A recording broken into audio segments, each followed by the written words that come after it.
علی عبادہ الذین اصطفیٰ۔ اللہ تعالیٰ نے انسان کو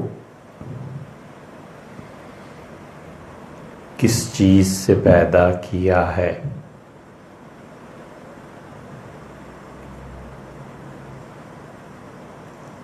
اور انسان کا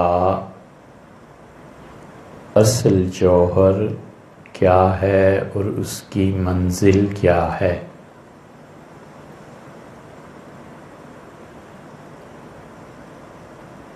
یہ سوال پیدا ہوتا ہے جب انسان اپنے شعور کو بلند کرے اور گہرائی سے سوچے کہ اللہ نے آخر مجھے کس جوہر سے پیدا کیا اور کیوں پیدا کیا۔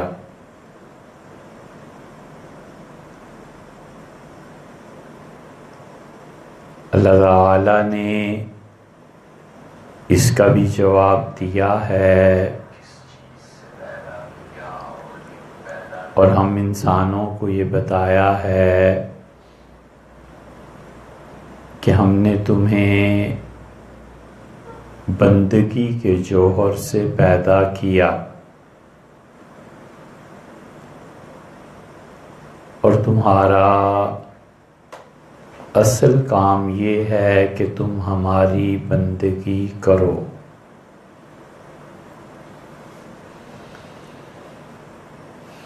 اور اگر نہ کرو اور نافرمانی کرتے رہو تو تمہیں یہ بھی اختیار ہے، اور جہاں پر فطرت میں ہمارا جبر چلتا ہے اس مقام پہ تم کچھ نہیں کر سکتے۔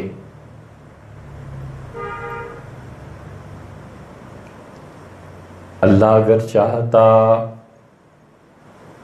تو بندگی میں بھی جبر کرتا،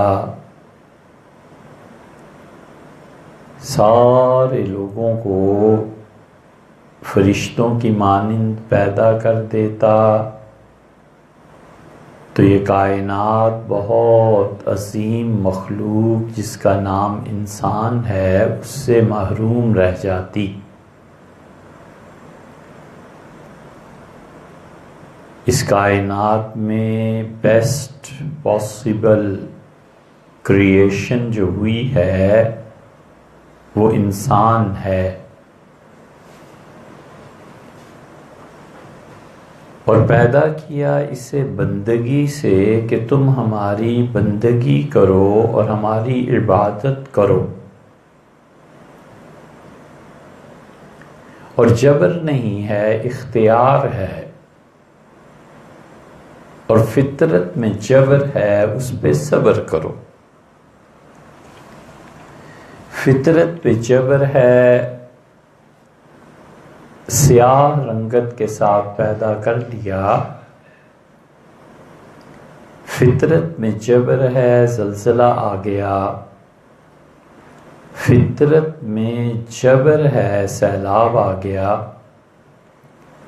پورا شہر گرمی کی شدت سے بے حال ہوا جا رہا ہے، اور ہر زبان اللہ سے دعا مانگتی ہے بارش کی اور نہیں دیتے۔ یہ فطرت کا جبر ہے، کوئی کچھ نہیں کر سکتا۔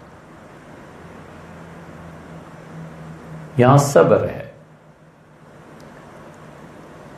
اس لیے انسان میں اصل چیز بندگی ہے، اپنے آپ کو اللہ کے حوالے کر دینا ہے۔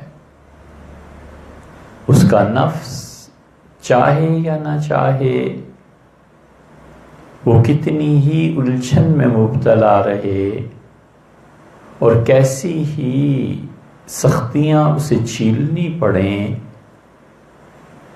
لیکن جو کچھ گزرنی ہے، گزرے گی، اور اسے اپنی اطاعت کا ثبوت دینا ہے، وگرنہ پھسلے گا اور اپنے نفس کی لگام کو ڈھیلا کر دے گا تو مدتوں کے بعد ہوش آتی ہے، لیکن وہ ہوش کچھ فائدہ نہیں دیتی۔ سب کچھ لٹا کے ہوش میں آئے تو کیا کیا؟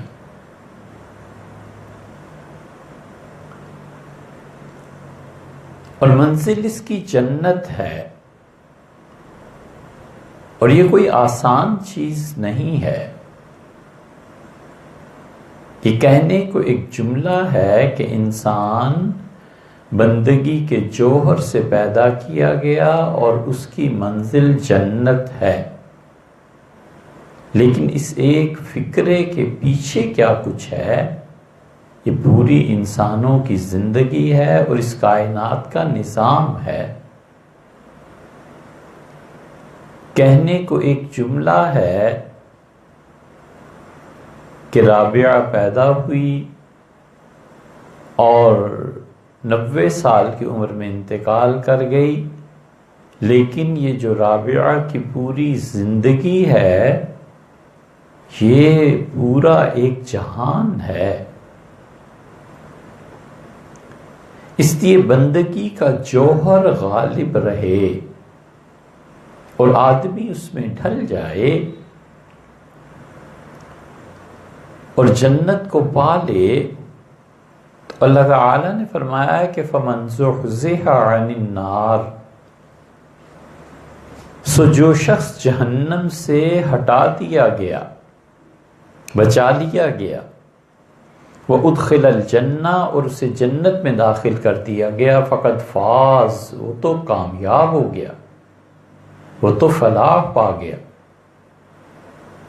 وہ تو بہت بلند و بالا مقام پر فائز ہوا۔ اس لیے جنت میں چلے جانا اور اللہ کی بندگی کا غالب آ جانا اپنے نفس اور اس کی خواہشات پہ، یہ پہاڑ ہے، اور ہمالیہ سے بھی بڑا پہاڑ۔ اسی لیے تو اللہ تعالیٰ کہتا ہے کہ احسب الناس، کیا لوگوں نے یہ سمجھ لیا ہے ان یقولوا آمنا، کہ بس اتنا دعویٰ کر لینا کہ میں مومن ہوں، ہم ایمان لائے، ان یترکوا، انہیں چھوڑ دیا جائے گا، ان یقولوا آمنا، محض زبان کے اس دعوے سے کہ ہم ایمان والے ہیں، وہم لا یفتنون، اور ان کی کوئی آزمائش ہی نہیں کی جائے گی، جانچ میں ہی نہیں ڈالا جائے گا۔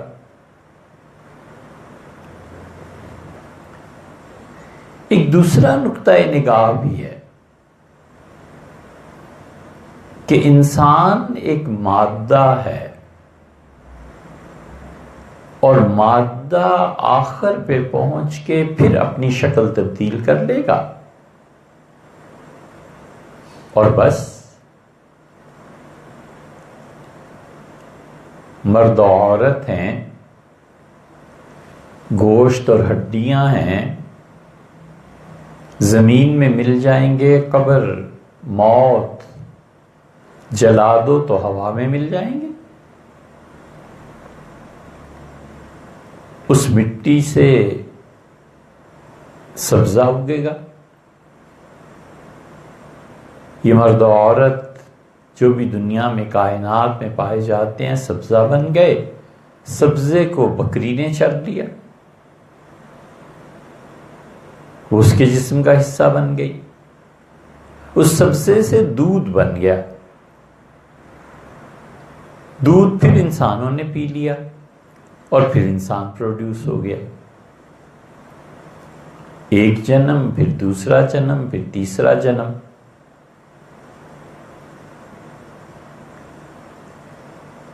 اسی لیے ہندو براہمن جو ہوتے تھے پچھلے زمانوں میں، اب تو اتنا مانتا بھی کوئی نہیں،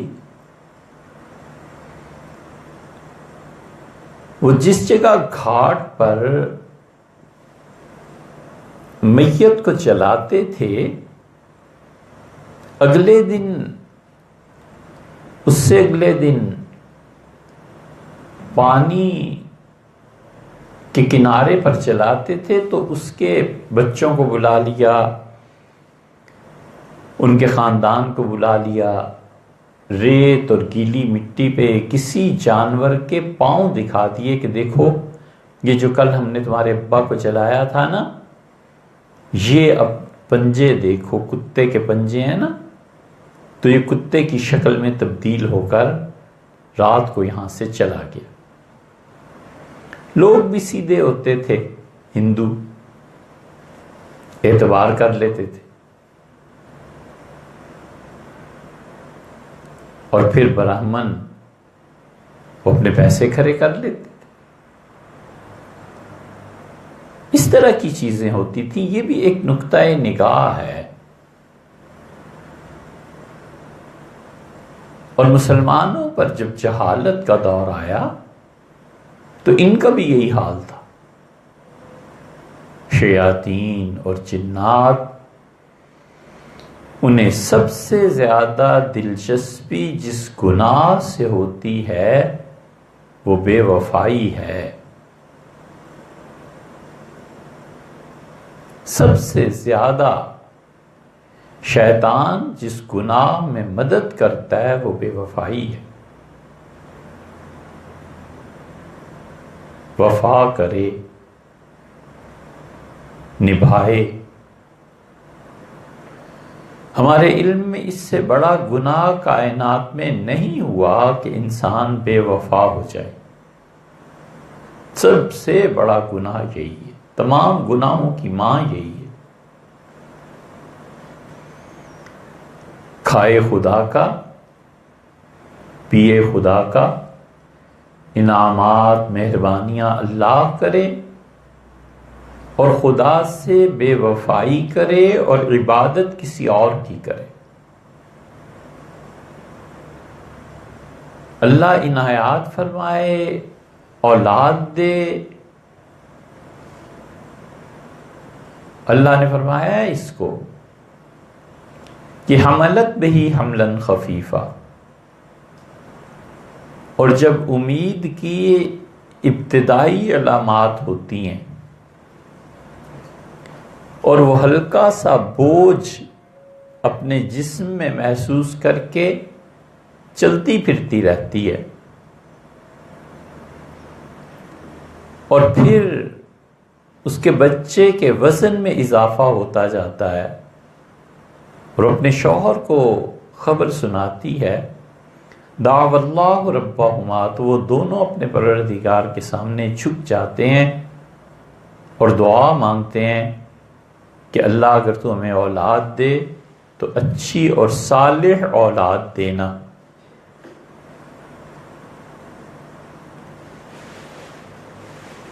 اور اللہ کہتا ہے فلما آتاہما، اور جب ہم انہیں دے دیتے ہیں، جعل لہ شرکا، نہیں اور آیت ہے وہ، اللہ تعالیٰ نے فرمایا وہ شرک کرتے ہیں، بچے کو کسی اور کی طرف منسوب کر دیتے ہیں۔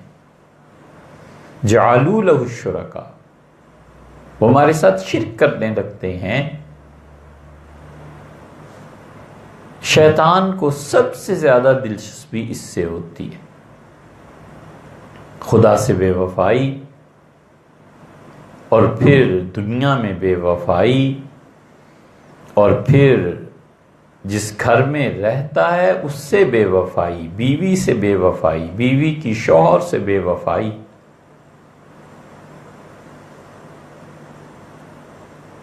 یزید کی حکومت ظلم اور جبر پہ مبنی آ گئی تھی۔ حضرت عبداللہ ابن عمر رضی اللہ عنہما گئے اور یزید سے بیعت کر کے واپس آ گئے۔ کسی نے کہا حضرت یہ آپ نے کیا کیا؟ تو انہوں نے کہا حکومت سے ٹکراؤ کے لیے جتنی طاقت اور جو چاہیے وہ میں اپنے اندر نہیں پاتا، میں مجبور ہوں، کیا کروں؟ انہوں نے اپنے عذر کا اظہار کیا، اور لوگوں نے کہا حضرت اس کے خلاف اٹھیں، تو انہوں نے کہا دیکھو بھئی میں ایک مرتبہ بیعت کر چکا اور میں اس یزید کے خلاف نہیں اٹھوں گا۔ اور پھر وہ حدیث سنائی جو ہم نہیں جانتے کتنی بڑی چیز تھی، یہ بتانا چاہیے لوگوں کو۔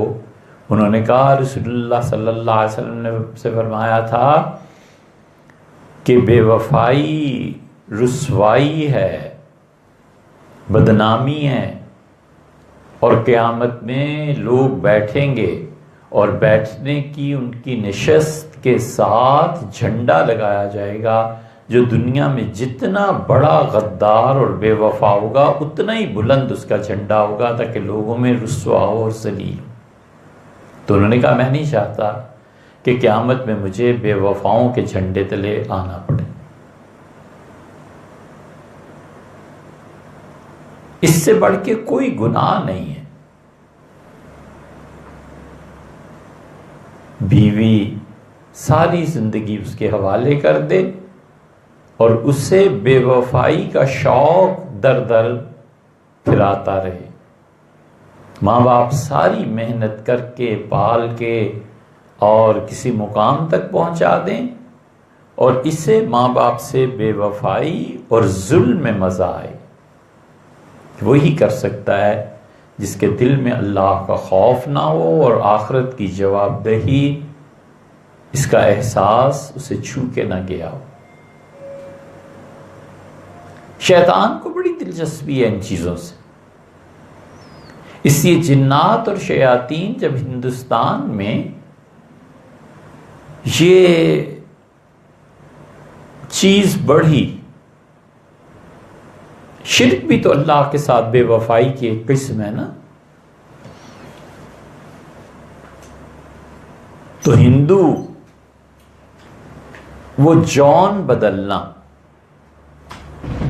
ہندوؤں کا فلسفہ کہ 7 جنم لینا، برہمن ایسے کرتے تھے کہ اشنان گھاٹ پہ میت کو جلایا اور اگلے دن اگلے ہفتے اس کے لوگوں کو بلا لیا اور کہا یہ دیکھو گیلی مٹی میں اور دریا کے کنارے اور سمندر کے کنارے ریت میں کیا جانور کے پنجے پاؤں ہیں، اور کہتے تھے کہ تمہارا باپ تمہارا دادا اس شکل میں اب بن کے چلا گیا ہے اور اب اگلے جنم میں پھر واپس آئے گا۔ ان مسلمانوں پر جب خدا کا عذاب ایک طرح کا مسلط ہوا جہالت کا، تو غلام حسین طباطبائی نے سیر المتاخرین میں لکھا ہے، ہم نے عرض کیا نا کہ شیطان کو سب سے زیادہ دلچسپی اور اس سے بڑا گناہ کائنات میں نہیں ہے کہ آدمی بے وفا ہو جائے، اپنے اپنے درجے میں۔ شرک بھی اللہ سے بے وفائی تو ہے، بغیر وجہ کے طلاق مانگنا اپنے شوہر سے بے وفائی تو ہے، اور شوہر کا اپنی بیوی کو چھوڑ کر دوسروں میں دلچسپی لینا یہ بے وفائی تو ہے، اور کیا ہے؟ اپنے محسن کی جڑیں کاٹنا یہ بے وفائی تو ہے۔ جو ساری زندگی احسان کرتا رہا اس کو برا کہنا یہ بے وفائی تو ہے۔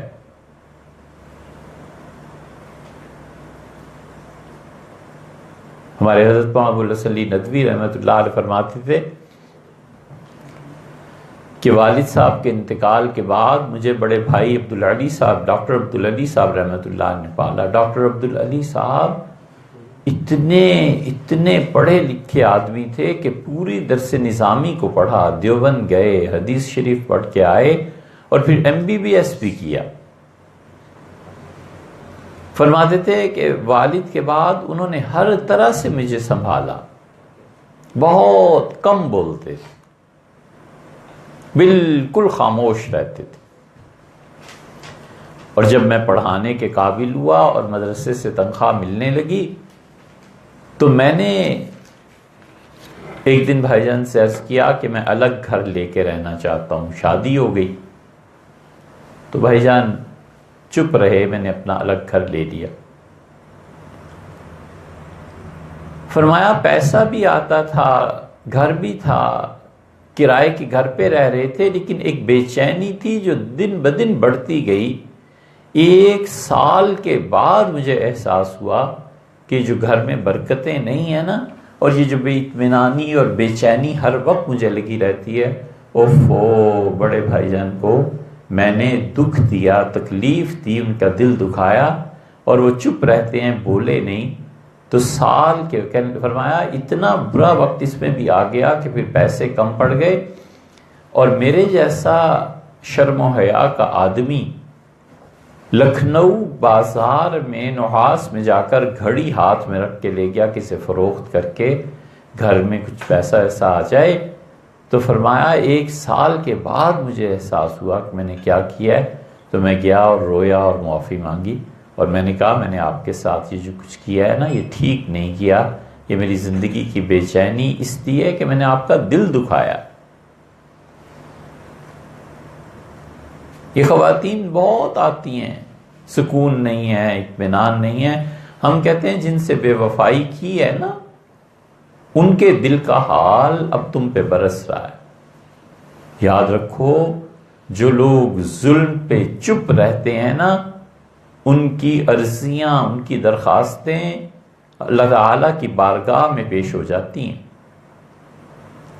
یہ جو ظلم پہ چپ رہتے ہیں نا، اور مجبوری سے بول نہیں سکتے، ان کی درخواستیں اللہ کے ہاں پیش ہو جاتی ہیں۔ یہ سب بے وفائیاں ہی۔ تو جب ہندوؤں کا اثر ہمارے معاشرے میں بہت جہالت کی وجہ سے بڑھ گیا، غلام حسین طباطبائی نے بڑی اچھی بات ایک لکھی ہے۔ ہم نے کہا نا جنات اور شیاطین کو سب سے زیادہ دلچسپی اس بے وفائی سے ہوتی ہے۔ انہوں نے لکھا ہے کہ ہندوستان میں، دلی میں اور گرد و پیش میں ہر جگہ یہ ہو گیا ہے کہ ایک نظر کسی بزرگ کی، کسی کی مان لیتے ہیں، اور دسترخوان سجا کر عورتیں کمرہ بند کر کے گھر سے باہر چلی جاتی ہیں، تھوڑی دیر کے بعد آتی ہیں اور وہ دیکھتی ہیں کہ اس کھانے پہ کوئی نہ کوئی نشان لگا ہوا ہے، مثلا ایک انگوٹھی بن گئی، مثلا ایک عصا بن گیا، مثلا ایک کوئی کپڑے کی شکل آ گئی، مختلف شکلیں کھانے میں ابھر آتی تھیں۔ تو جس بزرگ کے نام پر وہ نیاز دی گئی ہوتی تھی، دیکھنے والے کو اعتقاد ہو جاتا تھا کہ حضرت آئے تھے ابھی اور انہوں نے اس کھیر کو چکھا ہے، اس فرینی کو چکھا ہے، اس پلاؤ کی ڈش کو چکھا ہے، اور یہ سب حرکتیں جنات کرتے تھے تاکہ لوگ اللہ سے بے وفا ہو کے شرک کریں، اور کھانا ہر چیز اللہ نے دی ہے، اس کو کسی اور کے نام سے منسوب کریں۔ اس لیے اصل چیز انسان میں بندگی کا جوہر ہے، اور اس کا ٹھکانہ جنت ہے، اور دوسری طرف مادہ ہے، اور انسان مادی چیز ہے، مر گیا مٹی میں مل گیا، مٹی سے گھاس اگی، گھاس جانوروں نے کھا لی، ہوتے ہوتے ہوتے پھر انسان بن گیا۔ نہ آخرت ہے، نہ خدا کے سامنے جواب دینا ہے، نہ کوئی پوچھ ہے۔ اور جس مذہب میں بھی آخرت نہیں ہے، جس انسان میں بھی آخرت نہیں ہے، اسے کوئی ضرورت نہیں ہے کہ خدا کو مانے۔ آخرت کا تصور اور آخرت پر ایمان لانا ہی تو اصل میں ہے کہ اللہ حساب لے گا۔ اگر حساب کتاب ہی نہیں ہونا تو اللہ کو ماننے کی تمہیں اتنی پڑی کیا ہے؟ یہ جتنے لوگ اس دنیا میں ظلم کرتے ہیں نا، یہ عملاً کہہ رہے ہوتے ہیں کہ اے خدا میں تجھے نہیں مانتا، اس لیے کہ اگر پتا ہو کہ اس کا جواب مجھ سے کوئی پوچھے گا پھر ظلم ہی کاہے کو کرے۔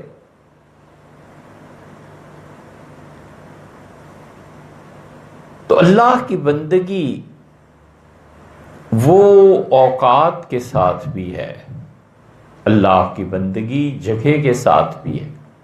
اللہ نے اپنی بندگی میں طواف رکھا ہے اور وہ بیت اللہ کے ساتھ ہے۔ اللہ تعالیٰ نے اپنی بندگی میں نماز رکھی ہے اور مردوں کے لیے مسجد میں جماعت رکھی ہے۔ اللہ کی بندگی وہ ہے کہ جا کر جماعت سے نماز پڑھے، اور اللہ نے اپنی بندگی جگہوں کے ساتھ باندھ دی ہے کہ وہ جائے اور ایک مخصوص جگہ پہ جا کر احرام باندھے۔ یہ سب اللہ کی بندگی کی نشانی ہے۔ اسی لیے اللہ نے اپنے شاعر کے احترام کا حکم دیا ہے، اور اللہ کہتا ہے لا تحلوا شعائر اللہ، وہ چیزیں جنہیں دیکھ کر اللہ یاد آتا ہے کبھی بھی ان کی توہین نہیں کرنی۔ والشہر الحرام، وہ مہینے جن کو میں نے پاک بنایا ہے انہیں ناپاک نہیں کرنا۔ رجب ابھی گزرا ہے شعبان سے پہلے، اور پھر 3 مہینے آگے آ رہے ہیں۔ رسول اللہ صلی اللہ علیہ وسلم نے اپنے آخری خطبے میں فرمایا تھا کہ 3 وہ مہینے جو مسلسل ہیں، ذی قعد، ذی الحج اور محرم۔ اللہ نے کہا ان مہینوں میں گناہ نہیں کرنے، یہ مہینے برکت کے ہیں، پاک ہیں۔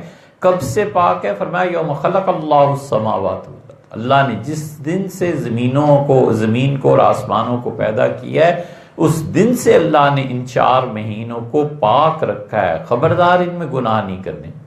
والحدی، اور قربانی کے لیے جو جانور پیش کرتے ہو اس کا بھی احترام ضروری ہے، اس لیے کہ اسے دیکھ کر اللہ یاد آتا ہے۔ اور قلائد، قلادہ کہتے تھے ہار کو، اور جوتے جب پھٹ جاتے ہیں تو ان جوتوں کو پھینک دیتے ہیں نا۔ عرب اپنے کفر کے زمانے میں ان جوتوں کو اپنے جانوروں کے گلے میں لٹکا دیتے تھے، تو پھٹا پرانا جوتا جس جانور کے گلے میں لٹک رہا ہوتا تھا، لوگ اسے دیکھ کر یہ معلوم ہو جاتا تھا، انہیں پتہ چل جاتا تھا، ان کے علم میں آ جاتا تھا، وہ معلوم کر لیتے تھے کہ یہ جانور اللہ کے نام پر مخصوص کر دیا گیا ہے، ڈاکہ ڈالو، قتل کرو، کچھ کرو، اس جانور کو کچھ نہیں کہنا، یہ اللہ کا مال ہے۔ اور دوسری جگہ فرماتا ہے میں یعظم شعائر اللہ، اور جو شخص ان چیزوں کی عزت اور احترام کرتا ہے جنہیں دیکھ کر میں یاد آتا ہوں، فإنہا من تقوی القلوب، یہ اس کے دل کی نیکی ہے۔ مسجد دیکھ کے سگریٹ پیتا ہوا سگریٹ کو چھکا لیتا ہے مسجد کے احترام میں، یہ اس کے دل کی نیکی ہے کہ اللہ کے شاعر کا احترام اس کے دل میں موجود ہے۔ بیت اللہ کو دیکھ کے خواہش پیدا ہوتی ہے کہ خدا وہ دن بھی آئے جب میں اس گھر میں حاضری دوں، یہ اس کے دل میں اللہ کا ادب موجود ہے۔ تو اللہ اپنی بندگی کو کبھی جگہوں کے ساتھ مخصوص کر دیتا ہے اور کبھی وقت کے ساتھ خاص کر دیتا ہے، باندھ دیتا ہے۔ اب رمضان آ رہا ہے، ساری زندگی کے نفلی روزے اس ایک روزے کا مقابلہ نہیں کر سکتے، اس لیے کہ اس کو اللہ نے باندھ دیا ہے رمضان کو اپنے لیے روزوں کے ساتھ، اور کہا کہ من شاہد منکم الشہر فلیصم، تم میں سے جو آدمی اس مہینے کو پائے اور اس کے پاس کوئی شرعی عذر بھی نہ ہو تو اسے چاہیے کہ وہ روزہ رکھے۔ رمضان کے ساتھ باندھ دی، اور اسی لیے فرمایا کہ صبح سے وہ شروع ہوگا، ثم اتموا الصیام، اور پھر اپنے روزوں کو پورا کرنا ہے رات تک۔ اللہ نے وقت کے ساتھ اپنی بندگی کو مخصوص کر دیا کہ سارا سال بھی روزے رکھتے رہو، 11 مہینے اس کا وہ اجر نہیں ہے جتنا اس کے ایک ایک روزے کا ہے، اس لیے کہ ان دنوں کو خدا نے اپنی بندگی کے ساتھ مخصوص کر دیا اور بتا بھی دیا کہ اللہ کو کیا مطلوب ہے ان دنوں میں۔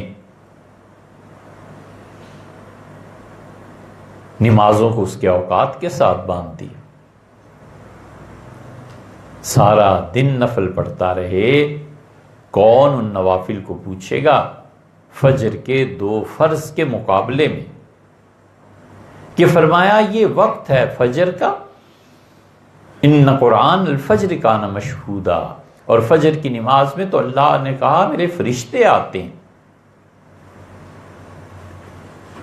6 بجے صبح سورج چڑھتا ہے، فرض کیجئے اس وقت سے نفل شروع کرے اور رات تک پڑھتا رہے اور پوری عمر ایسے گزار دے، یہ 2 فرض جو ہے نا فجر کے، اس کے مقابلے میں کچھ نہیں اس نے کیا، اس لیے کہ وہ جو نماز ہے اللہ نے کہا وہ قرآن الفجر، اور فجر کے وقت تلاوت کرنا، فجر کے وقت نماز پڑھنا، یہ دونوں تفسیریں کی گئی، اور بھی بہت سی تفاسیر ہیں۔ اللہ نے کہا اس وقت کی جو تلاوت ہے نا اسے سننے کے لیے میرے فرشتے حاضر ہوتے ہیں، فجر کی جو تمہاری نماز ہے اس میں میرے فرشتے آتے ہیں، جا کے گواہی دیتے ہیں کہ اے خدا تیرا بندہ تیری عبادت کے لیے اٹھا ہوا تھا، اس نے نماز پڑھی۔ عصر کے وقت ڈیوٹی بدلتی ہے، عصر کی نماز اسی لیے اتنی ضروری قرار دی کہ فرشتے جا کے گواہی دیتے ہیں، اللہ پوچھتے ہیں میرا بندہ کس حال میں تھا؟ وہ کہتے ہیں اے رب فجر کے وقت بھی وہ تیری عبادت کر رہا تھا، دن ڈھل گیا تھا اور سورج کے ڈوبنے سے پہلے بھی وہ تیری ہی عبادت کر رہا تھا، تو اللہ خوشی سے کہتا ہے کہ میرا بندہ صبح شام میری ہی عبادت کرتا رہتا ہے۔ یہ سب اللہ کی بندگی، یہ سب اللہ کی عبادت ہے۔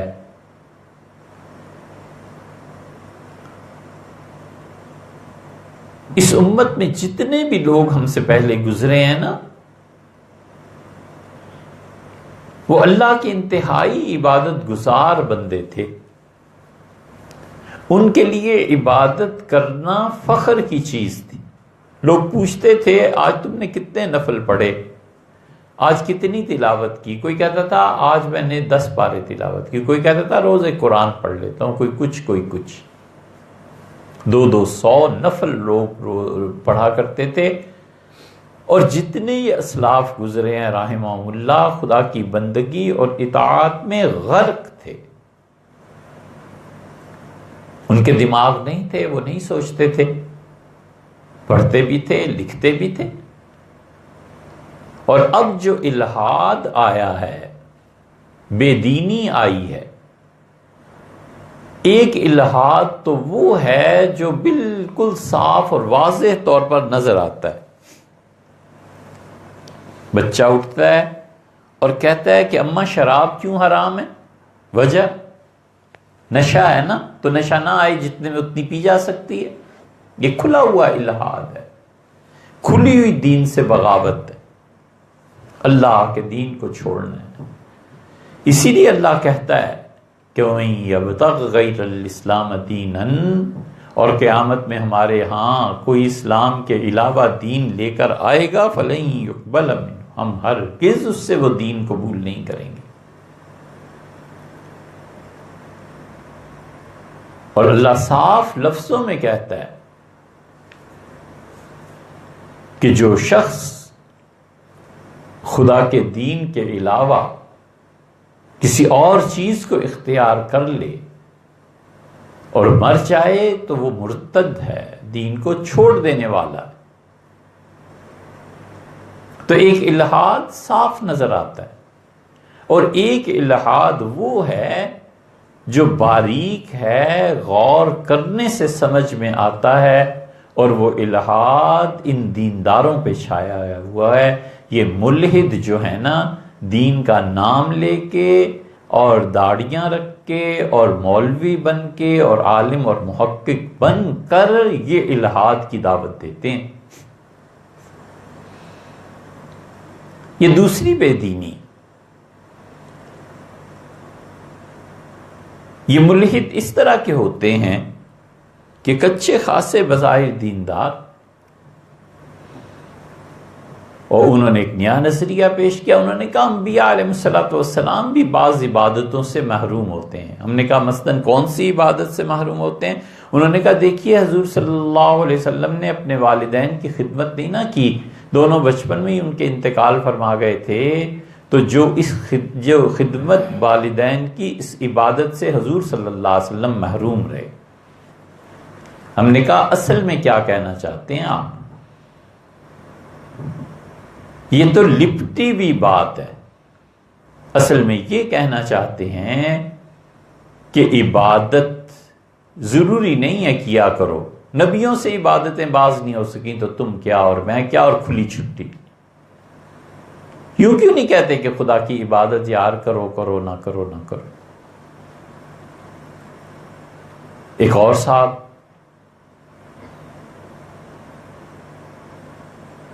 کہ یہ جو آپ لوگوں کو طہارت اور پاکیزگی اور وضو اور نماز کا کہتے ہیں،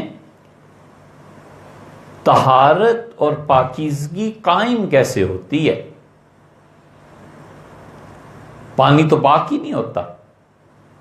ہم جانتے تھے یہ پرانا فلسفیوں کا سوال ہے۔ انہوں نے کہا پانی میں پاک کرنے کی صلاحیت ہی نہیں۔ ہم نے کہا فلاں کتاب پڑھ لی تھی، اس سے دیکھ لیا ہوگا۔ پھر ہمیں خیال آیا کہ اس بے توفیق کو کتاب کا تو نام بھی نہیں پتا ہوگا۔ ہم نے کہا ضرور کسی کو سن لیا ہوگا انگلش میں تقریر کرتے ہوئے تو ہنس پڑے۔ ہم نے کہا یہ ملحدوں کی تقریریں سن سن کے اور ان کے لیکچر سن سن کے یہ الہاد ایک اور طریقے سے دین میں آیا ہے۔ ایک اور ملحد اٹھتا ہے، وہ کہتا ہے یہ حدیث ہی نہیں ہے، یہ تو عبادت ہی نہیں ہے۔ ایک یار یہ جو پوری امت پیچھے گزری ہے اور پہلی صدی سے لے کر 15ویں صدی تک وہ لکھتے رہے، ہر ایک کہتا رہا کہ سال میں کن کن راتوں میں اللہ کی عبادت کرنی چاہیے۔ اس میں سے انہوں نے لکھا کہ 14 شعبان جیسے آج ہے، یہ دن گزر جائے تو اس کے بعد سورج ڈوبنے کے بعد سے لے کے فجر تک یہ اللہ کی عبادت کی رات ہے۔ یہ پوری امت گمراہی پہ رہی اور اب آپ کو حدیث یاد آئی ہے اور اب آپ حدیث نکال لائے۔ یہ گمراہی اور الہاد نہیں ہے تو کیا ہے؟ حنفی جتنے فقہا ہیں، اب پڑھے ہوں تو پھر کچھ کہے نا، ان کی ساری کتابیں اٹھا کے دیکھو، 3ری 4تھی 5ویں 6ٹھی 7ویں 8ویں کس جگہ آ کر رکے؟ 15ویں صدی تک کے جو فقہا ہیں جنہوں نے خدا کا دین پڑھا ہے، کوئی ایک صدی میں ایک آدمی ایسا حنفیوں میں نہیں ملے گا جس نے کہا ہو کہ یہ رات عبادت کی نہیں۔ سب لکھتے چلے آئے۔ ایک آدمی اٹھ کے لیلۃ القدر کا انکار کر دیتا ہے، وہ کہتا ہے کہ ابن عربی رحمۃ اللہ علیہ کے بقول تو لیلۃ القدر کہیں بھی آ سکتی ہے پورے سال میں۔ ہم کہتے ہیں ابن عربی رحمۃ اللہ نے یقیناً یہ لکھا ہے، آپ جانیں وہ جانیں، حضور صلی اللہ علیہ وسلم کی احادیث سے پتہ چلتا ہے کہ رمضان کے آخری عشرے میں وہ رات ہوتی ہے۔ سال کی کسی اور رات میں لیلۃ القدر جیسی چیزیں ابن عربی رحمۃ اللہ علیہ پہ منکشف ہوئی تھیں، انہوں نے اس رات کو قرار دیا۔ کس کا مطلب ہے کہ یہ رات سارا سال گھومتی رہتی ہے۔ وہ ایک انفرادی رائے ہے، کیا ہم پوری امت کو چھوڑ کے اس ایک رائے پہ چلے جائیں گے؟ یہ جتنی احادیث اس بارے میں شعبان کے بارے میں آئی ہیں، یہ حدیث ضعیف ہے، یہ حدیث ضعیف ہے، ضعیف حدیث ہوتی کیا ہے؟ اور یہ ساری احادیث کا ضعف اب کھلا ہے، نہ ہم پہ یہ کھلا، حنفیوں پہ، نہ حنبلیوں پہ کھلا، نہ شافیوں پہ کھلا، اور ساری امت بحث کرتی رہی کہ اس رات میں نوافل اپنے گھر میں پڑھے جائیں یا مسجد جا کے پڑھے جائیں۔ اب آئے ہیں کہتے ہیں کہ نہیں۔ ایک اور ملحد اور گمراہ، وہ کہیں گزر رہے تھے، تبلیغی جماعت والے رکے ہوئے تھے، تو تبلیغ والے لوگوں نے چاشت پڑھی، تو انہوں نے دیکھا اور کہنے لگے یہ دیکھو یہ بدعتی لوگ چاشت کی نماز پڑھ رہے ہیں۔ تو ہم سمجھ گئے کہ اصل مرض کیا ہے۔ ہم نے کہا یہ بدعت کیسے ہو گئی چاشت کی نماز؟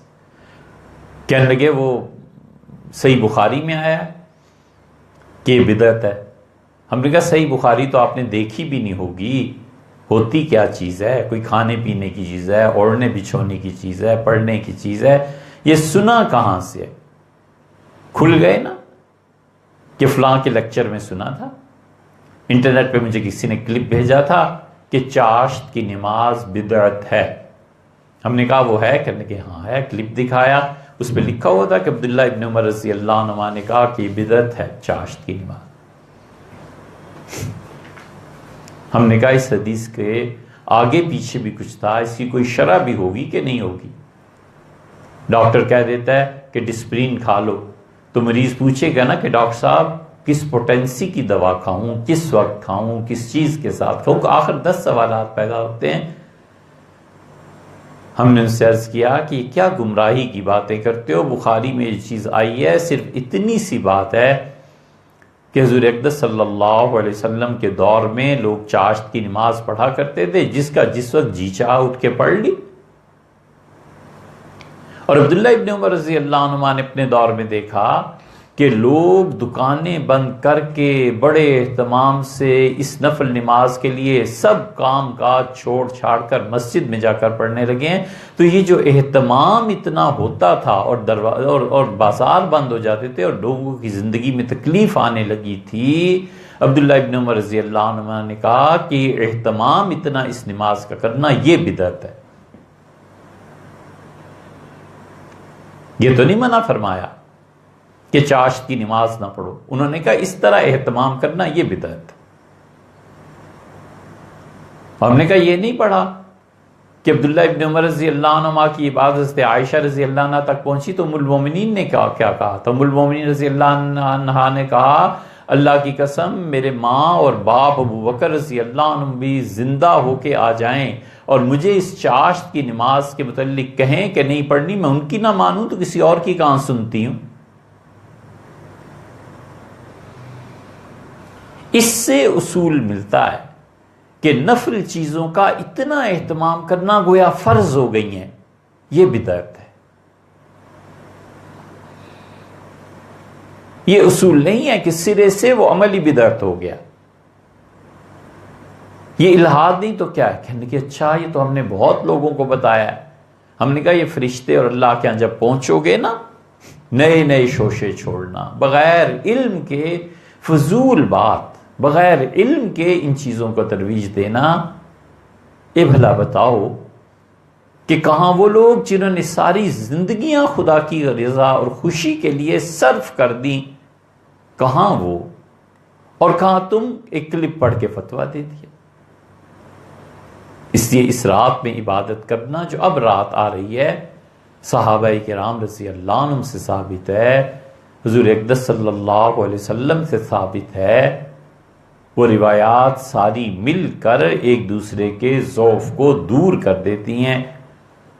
ایک مرتبہ اس پہ فتویٰ دے دیا تھا مفتی رشید صاحب نے کراچی سے، اور انہوں نے کہا تھا کہ اس حدیث کا کوئی ثبوت نہیں، اور یہ چیزیں اس زمانے میں ہمیں اپنے طور پر اس حدیث پہ سوچنا پڑا کہ حضرت کا فتویٰ تو پورے ملک میں چلتا ہے، تو ہمیں خیال آتا ہے کہ 22 سے زیادہ صحابہ کرام رضی اللہ عنہ کی روایات مل گئی تھی۔ لکھا صحابہ رضی اللہ عنہ 22 سے زیادہ، بھلا یہ سارے ایک بدعت پہ جمع ہو سکتے تھے؟ پھر جو بھی ملا ہم نے کہا مفتی صاحب سے فتوے میں غلطی ہوئی ہے، یہ ساری تحقیق دیکھ لو۔ صحابہ کرام رضی اللہ عنہ عبادت کرتے تھے، تابعین عبادت کرتے تھے، تبع تابعین عبادت کرتے تھے، یہاں تک کہ صوفیہ تو کہتے تھے کہ ہم اپنی آنکھوں سے دیکھتے ہیں اور خواب میں بتا دیا جاتا ہے کہ آج رات کیا فیصلے۔ اپنا مانے صوفیوں کے خواب اور کشف کو، وہ نہ صحیح دلیل، مگر اتنا تو پتہ چلتا ہے کہ جو رسول اللہ صلی اللہ علیہ وسلم نے کہا تھا کچھ نہ کچھ تو ہوتا ہے۔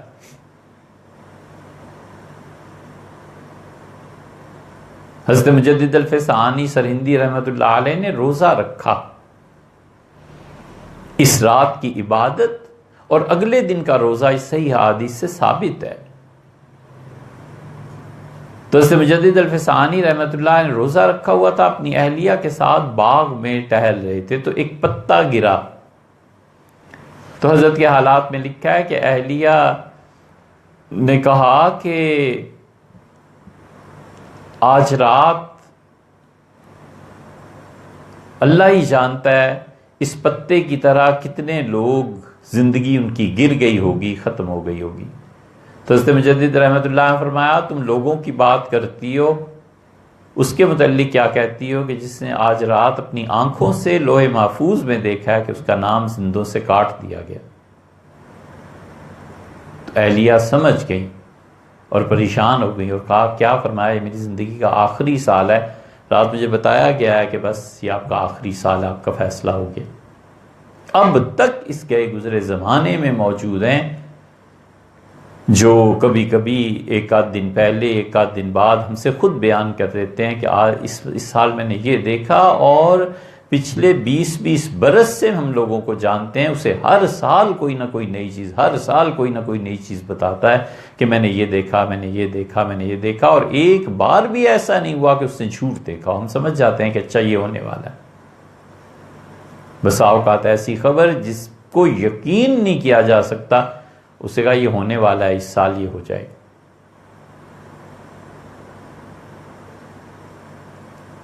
یہ تو صوفیہ ہیں۔ جو چیز دین سے ثابت ہے، جس کو فقہا نے لکھا ہے،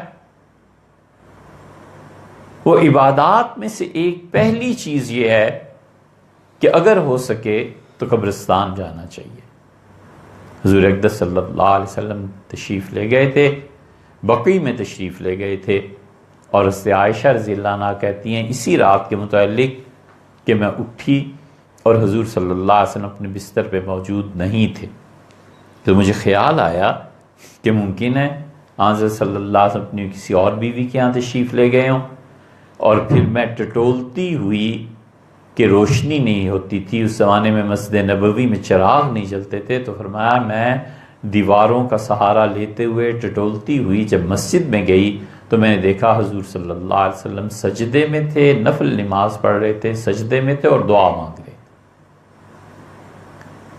حنفی فقہا مسجد میں جانے میں اس رات کو منع کرتے ہیں۔ وہ منع اس لیے کرتے ہیں کہ وہ کہتے ہیں پورا محلہ ہی اٹھ کے مسجد میں چلا جائے، تو یہ نفل عبادت کے لیے اس طرح اہتمام کرنا، وہ کہتے ہیں ایسے نہ کیا جائے۔ البتہ اپنے طور پہ نفل پڑھ لے آدمی، اپنے گھر میں پڑھ لے، کوئی مسجد میں جا کے پڑھ لیتا ہے تو ٹھیک ہے، لیکن اتنا اہتمام نفل کا جیسے فرض کا ہوتا ہے یہ نہیں چاہیے۔ فرض فرض ہے اور نفل نفل۔ دوسری عبادت، ام المومنین رضی اللہ عنہ کہتی ہیں پھر رسول اللہ صلی اللہ علیہ وسلم بقیع میں تشریف لے گئے، اور اسی لیے ایک جگہ آتا ہے دوسری روایت میں کہ اللہ تعالیٰ اس رات لوگوں کی مغفرت فرماتے ہیں۔ رسول اللہ صلی اللہ علیہ وسلم فرمایا سوائے اس کے جو عادی نشہ کی چیزیں استعمال کرنے والا ہو، شراب وہ پینے والا، والدین کا نافرمان۔ اصل ہے کیا والدین کی نافرمانی؟ اپنے محسن کی عظمت کا اعتراف نہ کرنا۔ قرآن میں کتنی چیزوں کا ذکر ہے، اللہ نے کہا صبر کرو، اللہ نے کہا مجھ پہ بھروسہ کرو، وتبتل الیہ تبتیلا، اور اللہ کی طرف یکسو ہو جاؤ، سب کو چھوڑ کے اللہ کی طرف یکسو ہو جاؤ۔ اللہ تعالیٰ نے فرمایا نماز پڑھو، صرف ایک، اور اللہ نے کسی کو اپنے ساتھ ان چیزوں میں شریک نہیں کیا۔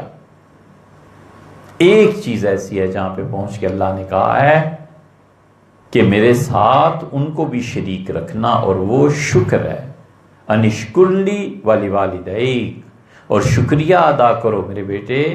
حضرت لقمان نے اپنے بیٹے کو کہا نا، اللہ نے اسے نقل کیا ہے، اللہ تعالیٰ نے فرمایا ہے کہ میرا شکر ادا کرو اور اپنے والدین کا شکر ادا کرو۔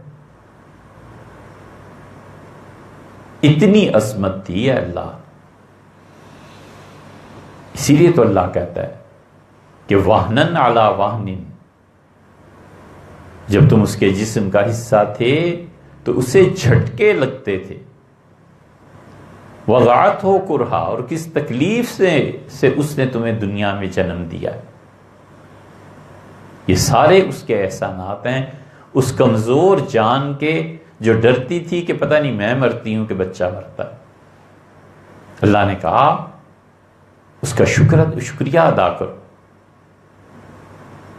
اور اللہ نے فرمایا سب لوٹ کے میرے پاس آ جاؤ گے۔ ایسے ہی اللہ تعالیٰ نے ان کے حقوق رکھے۔ حضور اقدس صلی اللہ علیہ وسلم نے تمہارا باپ جنت کے دروازوں میں سے ایک ہے، فمن شاء ذُرِّیَّہَا، جس کا جی چاہے جنت کے دروازے کو اکھیڑ دے، جنت کے دروازے کو ختم کر۔ شدید گرمی مدینہ منورہ میں پڑ رہی تھی، چلنا دشوار ہو رہا تھا۔ عبداللہ ابن عمر رضی اللہ عنہ اپنے بڑھاپے میں چلے جا رہے ہیں، دھوپ چلچلاتی، اور جانور پہ سوار تھے۔ ایک جگہ پہنچ کے ان کے شاگرد کہتے ہیں ایک دم سے جانور سے اتر گئے، سر پہ جو کپڑا رکھا ہوا تھا دھوپ سے بچاؤ کے لیے وہ ہٹایا۔ ایک بوڑھا آدمی جا رہا تھا، فرمایا کہاں جا رہے ہیں؟ ان کا فلاں جگہ، کہا میری سواری پہ بیٹھ جائے۔ انہیں بٹھایا، ان کے سر پہ کپڑا رکھا، اور عمر کے اس اضافے کے باوجود ان کے ساتھ پیدل چلے۔ ہم نے کہا عبداللہ، جب وہ چلے گئے تو ہم نے کہا عبداللہ یہ آپ نے کیا کیا؟ آپ کو گرمی لگ جاتی ہے، اپنی عمر دیکھیں۔ انہوں نے کہا تم جانتے نہیں ہو یہ میرے والد کے دوست ہیں۔ امیر المومنین سیدنا عمر رضی اللہ عنہ کے دوست تھے، اور رسول اللہ صلی اللہ علیہ وسلم ان من البر، اور لوگوں نیکی کے کاموں میں سے ایک کام کرنا اپنے والد کے دوستوں کا احترام کرنا، وَإِنَّ مِنَ الْبِرِّ، اور بہت بڑی نیکی ہے کہ تم اس عورت کے ساتھ اپنے تعلقات بنا کر رکھو جس عورت نے تمہاری ماں کے ساتھ تعلق رکھا تھا۔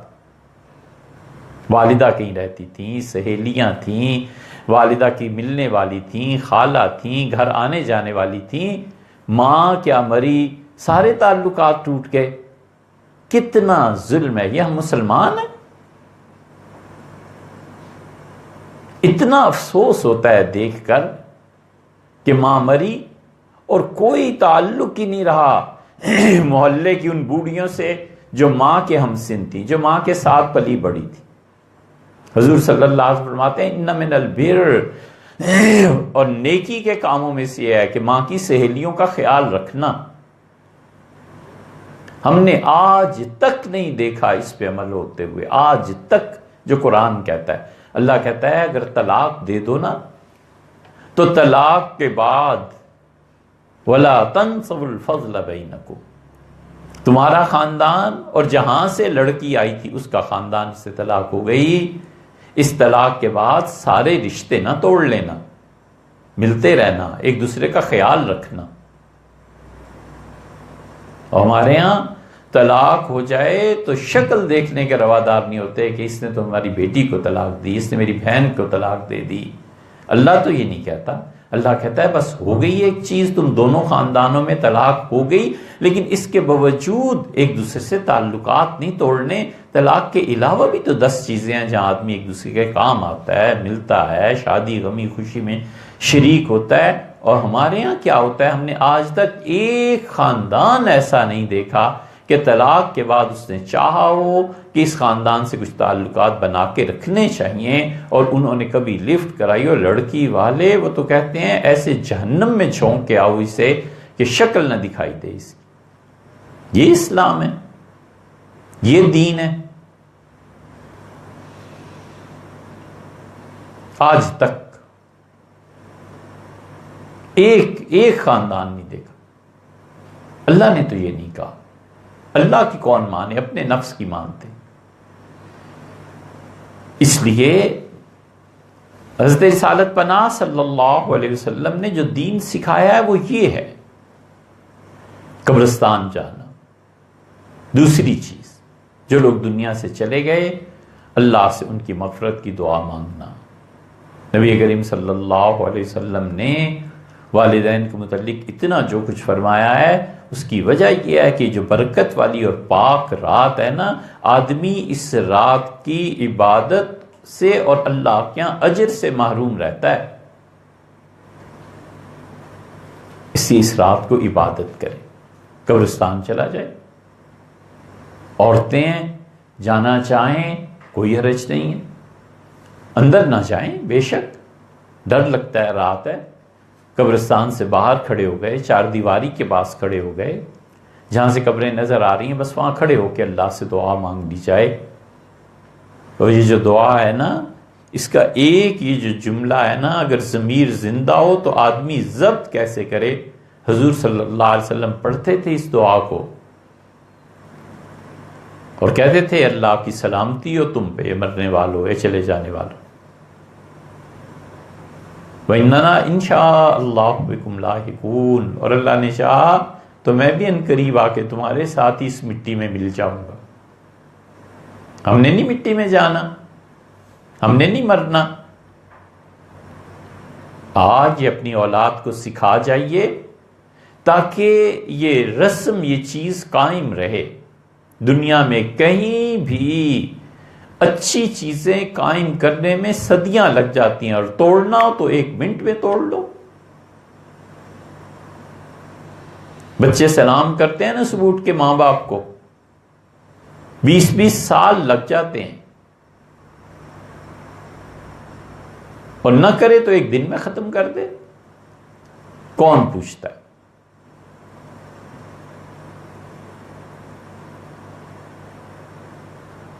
سارے دین کا یہی حال ہے۔ اسی لیے خیر کی چیزوں کو قائم رکھنا چاہیے۔ رسول اللہ صلی اللہ علیہ وسلم فرماتے تھے میری جوانی میں ایک معاہدہ ہوا تھا، میں 19-20 برس کا تھا، جب ہم سب نے، عربوں کے سرداروں نے خوشبو میں ہاتھ ڈبو کے قسم کھائی تھی کہ ہم مظلوم کی مدد کریں گے اور ظالم کو سزا دیں گے۔ فرمایا آج نبوت کے بعد بھی خدا کی قسم اگر لوگ مجھے اس معاہدے کی طرف دعوت دیں، میں ضرور اپنا ہاتھ خوشبو کے پیالے میں ڈبو دوں کہ ہم مظلوم کی مدد کریں گے اور ظالم کو کی گرفت ہوگی۔ اس لیے بچوں کو لے کے جانا چاہیے، اس اگلی نسل کو سکھانا چاہیے کہ بیٹے آج سونا ہے آپ نے، چلو ابھی رات کو عشاء کے بعد چلتے ہیں، جا کے دعا مانگ کے آتے ہیں، تاکہ یہ چیز قائم رہے۔ آپ آخر ان چیزوں کو کہاں لے جائیں گی کہ سیدہ فاطمہ رضی اللہ عنہا ہر ہفتے سیدنا حمزہ رضی اللہ عنہ کی قبر پہ جاتی تھی مٹی وغیرہ ڈالنے کے لیے۔ محرم میں سیدنا ابراہیم علیہ السلام کے زمانے سے چلا آتا تھا کہ محرم میں لوگ قبروں کو ٹھیک کیا کرتے تھے، قبروں پہ مٹی ڈالتے تھے، پانی چھڑکتے تھے، جو کچھ بھی کرتے تھے، اور صاحبزادی صاحبہ نے اس چیز کو قائم رکھا۔ ممکن ہے کہ رسول اللہ صلی اللہ علیہ وسلم کی صاحبزادی اپنے گھر سے نکلیں 3-4 میل کے فاصلے پر احد کے میدان میں جا کے حمزہ رضی اللہ عنہ کی قبر ٹھیک کریں اور پھر آئیں، اور علی اور حضور اقدس صلی اللہ علیہ وسلم کو پتہ ہی نہ ہو کہ فاطمہ کہاں گئی تھی۔ اسی جتنی احادیث میں عورتوں کا قبرستان میں جانا منع آیا ہے، یہ ابتدائی دور کی بات ہے۔ اس وقت تو مردوں کو بھی منع تھا، عورتوں کو بھی منع تھا، میری اجازت دی تو سب کو۔ کنت نہیتکم عن زیارت القبور، میں تمہیں منع کیا کرتا تھا کہ قبروں پہ نہ جایا کرو۔ الان فزوروها، اب سب جاؤ، یہ نہیں کہا کہ عورتیں نہ جائیں، مرد جائیں۔ الان زورو، اب سب جاؤ۔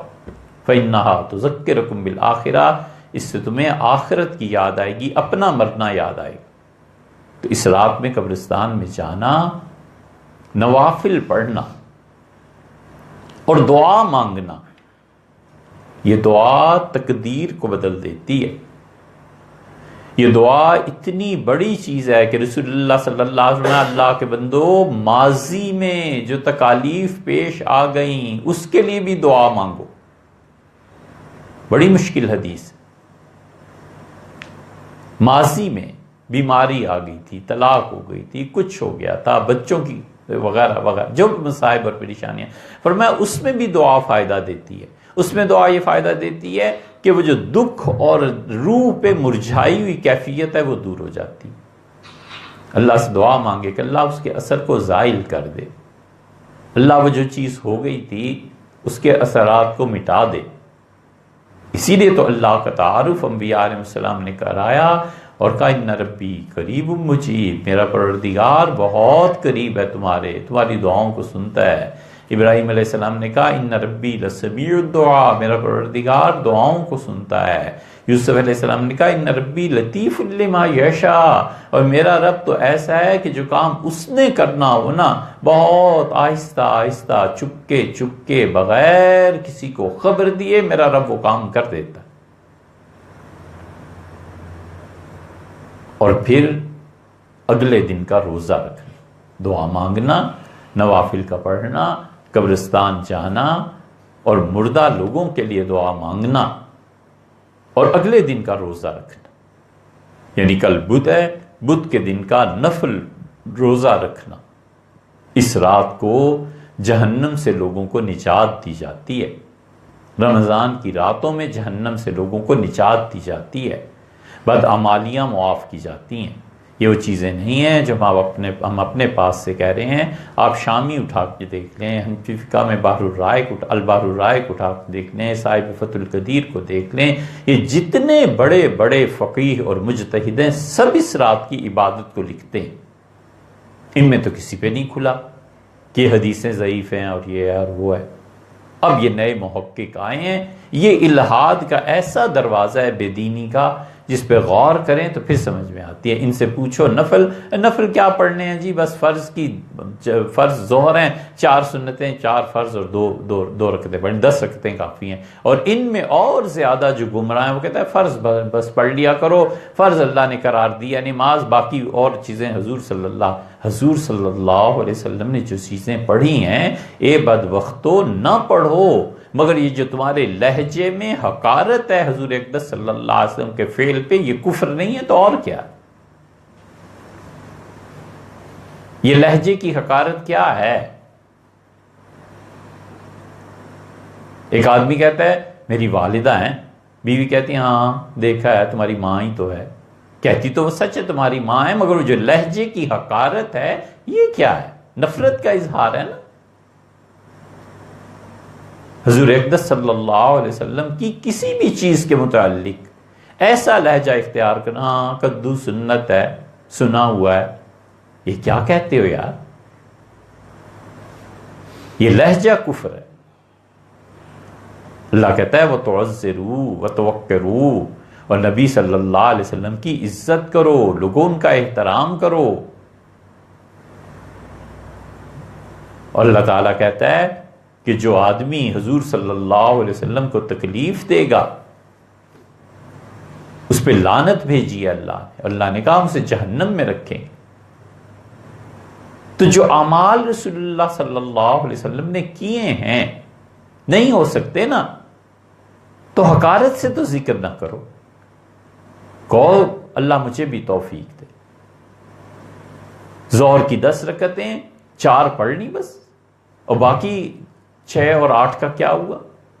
اور نہیں جانتے کہ رسول اللہ صلی اللہ علیہ وسلم نے ظہر کے یہ جو 2 نفل ہیں ان کے متعلق کیا کہا ہے؟ آپ نے فرمایا تم میں سے جس نے ظہر کی نماز پڑھی اور آخر پہ 2 نفل پڑھ لیے، یعنی 4 فرض کے بعد 2 سنتیں تو پڑھنی ہے، اس کے بعد 2 نفل پڑھ لیے، ترمذی کی روایت میں آتا ہے آپ نے فرمایا اللہ اسے جنت میں ایک گھر دے گا۔ یہ سب باتیں جھوٹ نہیں ہیں، سب باتیں گپے نہیں ہیں، معاذ اللہ۔ یہ لوگوں کی عمر بھر کے مطالعے اور راتوں کو سحر میں تبدیل کر دینے کی مشقت اور جدوجہد کے بعد نصیب ہوتی ہے۔ اس لیے اللہ کی عبادت کیجیے، اللہ تعالیٰ کے لیے ہو سکے تو کل روزہ رکھیے، نہیں رکھا جا سکتا کوئی حرج نہیں، کوئی ایسی بات نہیں، نفل روزہ ہے نا، لیکن یہ تمنا تو ہونی چاہیے کہ کاش میں بھی روزہ رکھ سکتی، اللہ یہ عذر نہ ہوتا میں رکھ لیتی ہوئی۔ دھوپ اور گرمی ہے، پڑھانے کے لیے جانا ہے، کل یہ اپوائنٹمنٹ ہے، کل ڈاکٹر کے پاس، کل بچوں کی، کل 1000 چیزیں انسانی زندگی میں، اللہ اس وجہ سے نہیں جا سکتی، لیکن میں تیری بندی ضرور روزہ رکھتی اللہ اگر مجھ میں استطاعت ہوتی۔ کس نے کہا ساری رات جگیے؟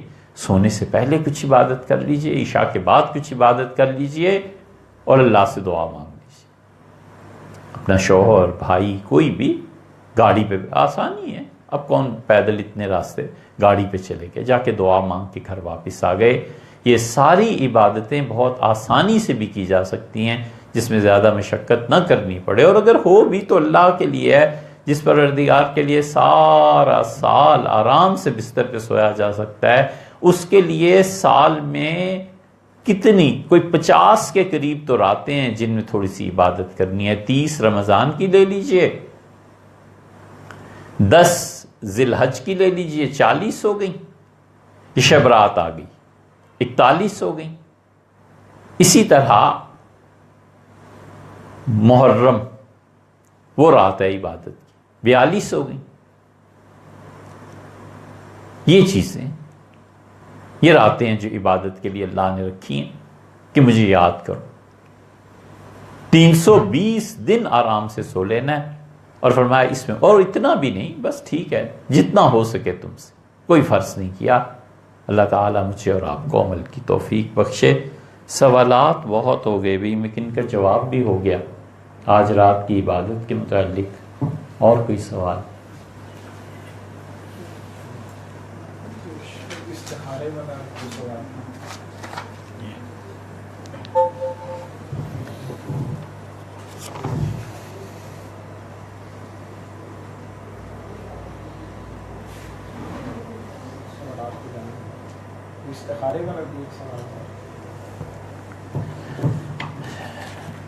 بھائی جنہوں نے استخارے کا سوال کیا ہے نا کہ استخارے کے باوجود شادی ناکام ہو گئی اور یہ چیزیں ہو گئیں، اللہ کو یہی منظور تھا. بس وہ تقدیر ہے. وہ استخارے کے بعد جو ناکامی ہوئی ہے اس سے بھی بدتر کوئی اور چیز ہو سکتی تھی. استخارہ یہ نہیں ہوا کرتا کہ کوئی خبر مل جائے. استخارہ اتنا ہوتا ہے کہ اللہ سے خیر کی طلب کرنا، بس کہ اللہ خیر دے دے اس میں، اور جس حد تک خیر پہنچنی ہوتی ہے وہ پہنچ جاتی.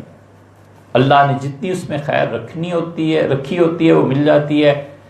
لیکن یہ بات تو اصل میں آپ چاہتے ہیں لاجیکل جواب، جو عقل میں آئے نا، سمجھ میں آئے. کوئی جواب نہیں، کچھ نہیں، لاجیکل کوئی چیز نہیں. بس اللہ کو یہی منظور تھا. کیوں تھا؟ یہ قیامت میں کھلے گا. جنت میں جا کے جن سوالات کے جوابات ملیں گے یہ ان چیزوں میں سے ایک ہے جو آپ پوچھ رہے ہیں. اگر خیال رہا تو انشاءاللہ جمعے کے دن نماز کے بعد جو سوال جواب ہوتے ہیں نا اس میں تفصیل سے عرض کریں گے. اور کوئی سوال؟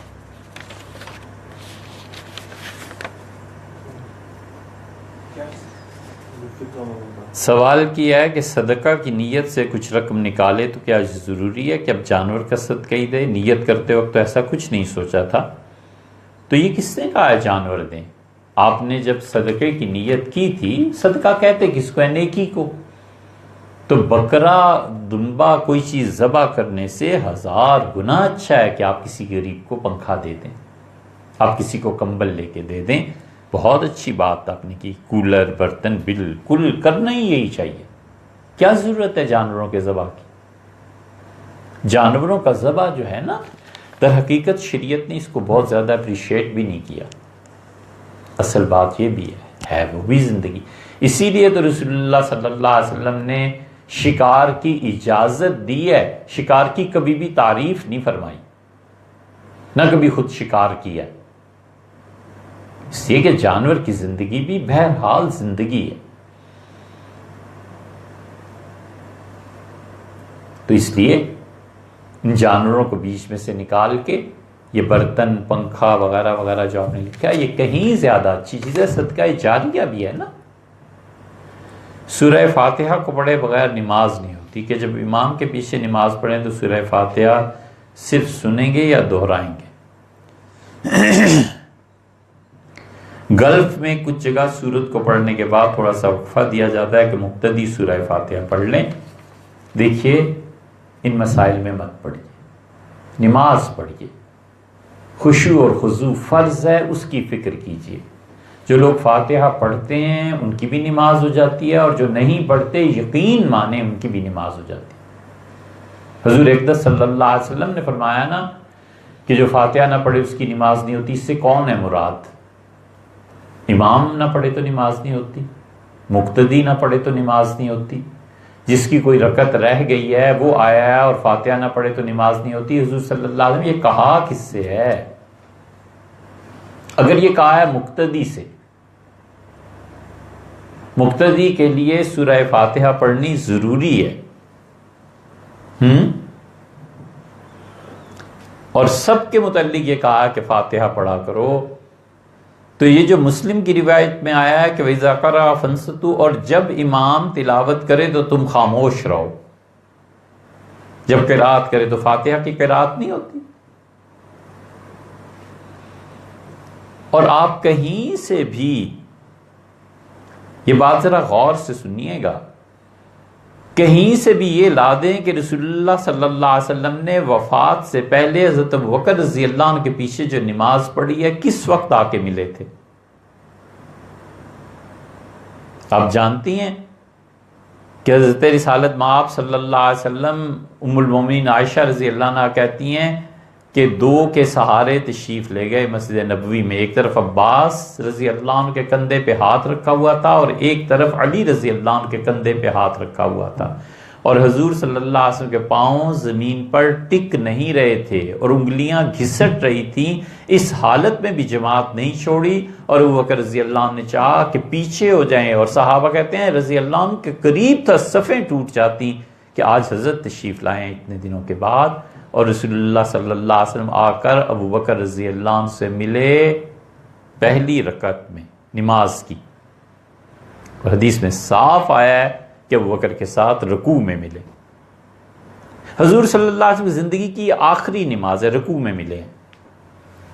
فاتحہ نہیں پڑھی کھڑے ہو کے، آئے ہیں اور تکبیر کہہ کے رکوع میں چلے گئے ہیں.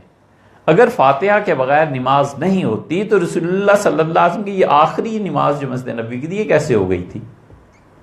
ایسے اس سے بڑھ کے کیا دلیل ہو سکتی؟ اگر مقتدی کے لیے فاتحہ پڑھنی فرض ہوتی تو رسول اللہ صلی اللہ علیہ وسلم نے کیوں نہیں پڑھی تھی؟ امام طحاوی رحمۃ اللہ نے اس پہ بڑی لمبی بحث کی ہے، یہ بحث ہم ریکارڈ بھی کرا چکے. ان کاموں میں نہ پڑھی. اتنا کچھ اس پہ لکھا گیا ہے پچھلے 200 سال میں کہ ایک چھوٹی سی لائبریری بن جائے. فائدہ کیا ہے آخر؟ یہ کہو جو پڑھتے ہیں ان کی بھی امام شافعی کے نزدیک، امام احمد ابن حنبل رحمۃ اللہ کے نزدیک پڑھنی چاہیے، پڑھتے ہیں. اسی لیے وہاں ائمہ دو میں سے ایک کام کرتے ہیں. کبھی آپ دیکھتے ہیں کہ ثنا کے بعد سبحانک اللہم و بحمدک یہ پڑھنے کے لیے جو وقفہ ہوتا ہے وہ اتنا طویل کر دیتے ہیں کہ ہمارے پیچھے کوئی اہل حدیث ہیں، کوئی شافعی مسلک کے ہیں، کوئی کسی مسلک کے اپنی فاتحہ پڑھ لیں، پھر وہ شروع کرتے ہیں الحمدللہ رب العالمین. اور کبھی وہی صورت جو آپ نے لکھی ہے کہ رکوع سے پہلے وہ وقفہ اتنا طویل دے دیتے ہیں کہ فاتحہ پڑھ لی جائے. وہ بھی صحیح ہے. سیدنا عمر رضی اللہ عنہ کہتے تھے کہ اگر امام کے پیچھے مجھے کوئی فاتحہ پڑھتا ہوا نظر آ گیا نا تو میں اس کے منہ میں پتھر ڈال دوں گا تاکہ زبان نہ ہلا سکے. سعد رضی اللہ عنہ تو اس سے بھی زیادہ سخت ہے، انہوں نے کہا میں اس کا منہ انگاروں سے بھر دوں جو امام کے پیچھے فاتحہ پڑھے. یہ سب کیا ہے؟ دونوں طرف آ رہا ہے. یہ بھی صحابہ کرام رضی اللہ، وہ بھی ادھر بھی ادھر بھی. کیا کہیں گے قیامت میں کہ صحابہ رضی اللہ عنہ کی نماز نہیں ہوئی؟ ہو گئی یار، سب کی نماز ہو گئی، اس میں نہیں پڑھنا چاہیے. اچھا جی، تیسرا سوال آپ نے پوچھا ہے کہ نمازی جب پہنچا اور اس نے نماز امام کے پیچھے پڑھنی شروع کی مگر پوری سورہ فاتحہ نہ پڑھنے پایا، رکوع کے لیے اللہ اکبر کہہ دیا، تو کیا نمازی سورت کو مکمل کرے گا یا رکوع کے لیے جھک جائے؟ وہی کرے جو رسول اللہ صلی اللہ علیہ وسلم نے کیا تھا. جھک گئے تھے نا رکوع کے لیے حضرت ابوبکر رضی اللہ عنہ کے پیچھے، بس وہی کرے، اور کیا کرنا. قرآن شریف کی تفسیر کے دوران پڑھا کہ جس طرح آخری تشہد میں درود پڑھنا واجب ہے، پہلے تشہد میں بھی یہ بالکل نہ کیجیے گا. اگر آپ حنفی فقہ پہ عمل کرتی ہیں نا، بالکل نہ کیجیے گا. پہلی دو رکعتوں کے بعد عبدہ و رسولہ تک پڑھنا ہے. اگر کسی نے پڑھ لیا جان بوجھ کے پہلے تشہد میں اللہم صلی علی سیدنا محمد، اور نماز تھی 3 یا 4 رکعتوں والی، تو نماز جان بوجھ کے پڑھنے کی وجہ سے ٹوٹ جائے گی. آپ دیکھتی نہیں ہیں جو صحیح احادیث میں مسلم وغیرہ میں آتا ہے، حضور صلی اللہ علیہ وسلم جو پہلا تشہد تھا نا 2 رکعتوں کے بعد، عبداللہ ابن مسعود رضی اللہ عنہ کہتے ہیں اتنی جلدی اٹھتے تھے اس کو پڑھ کے رسول اللہ صلی اللہ علیہ وسلم گویا تپتی ریت پہ بیٹھ کے ہیں، تپتی زمین پہ بیٹھ کے ہیں. رسول اللہ صلی اللہ علیہ وسلم کی نماز میں سب سے زیادہ مختصر جو چیز تھی یہی تھا 2 رکعتوں کے بعد کا بیٹھنا، بہت مختصر. عبدہ و رسولہ تک پڑھتے تھے، اللہ اکبر کہہ کے تیسری رکعت کے لیے کھڑے ہو جاتے تھے۔ تو اس لیے یہ نہیں کرنا چاہیے۔ اہل حدیث حضرات کا مسلک ہوگا وہ کریں، اہل تشیع کا مسلک ہے وہ کریں، اسی لیے ہم منع کرتے ہیں کہ امام متعین کر کے اس کی تقلید کر لینی چاہیے بس۔ اب آج جو اسلام آباد میں کوئی کہنے لگے کہ میں آئندہ سے مالکی فقہ پہ عمل کیا کروں، کہ تو مالکی فقہ کی کتابیں کہاں سے لائے گا، اور مالکی فقہ کا اسے مفتی کہاں سے ملے گا؟ انتشار ہی پیدا کرنا ہے نا، معاشرے کو ہی خراب کرنا ہے، اور کیا ہے؟ دین کے نام پہ جھگڑے اور فساد پیدا کرنے۔ جس طرح حنفی فقہ کے مطابق آپ کے آباء و اجداد کرتے رہے، کرتی رہیے، ضرورت کیا ہے؟ اب ایک آدمی کہتا ہے کہ میں اپنے مرضی کے موافق کبھی شافیوں کے مسلک پہ عمل کر لوں، کبھی حنفیوں کے مسلک پہ چلا جاؤں، تو سبحان اللہ، یہ دین ہوا کہ کھیل ہوا؟ مثلاً خون نکل آیا،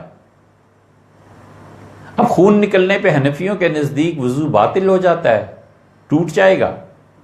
اب اس پہ شافیوں کا مسلک لے لے کہ امام شافعی کے نزدیک نہیں ٹوٹتا، جی بس ٹھیک ہے، مان گئے۔